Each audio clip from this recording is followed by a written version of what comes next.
aqui. Legal. Tudo branco.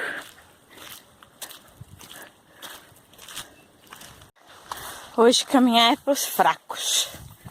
Nós vamos até no meio do caminho, porque hoje nós estamos assim, de carroça, igual o Candinho, e buscando lenha.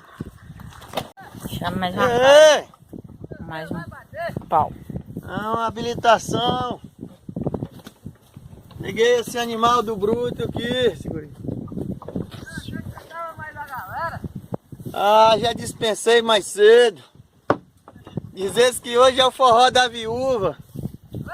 Dizesse que hoje é a fogueira da viúva, que eu tinha que descer mais cedo para fazer essa fogueira para a viúva.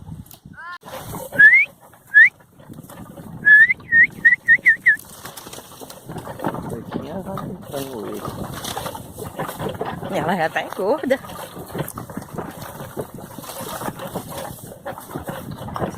Tá uma baixada boa, né, menino? Agora eu vou encher a carroça do burro de lenha. Continuamos na lida.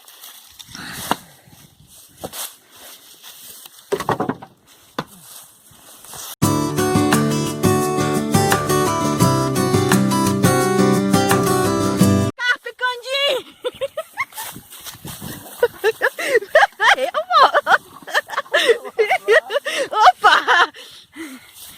Deixando eu pra trás.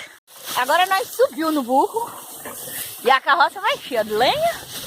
Olha essa. Bora, Policarpo.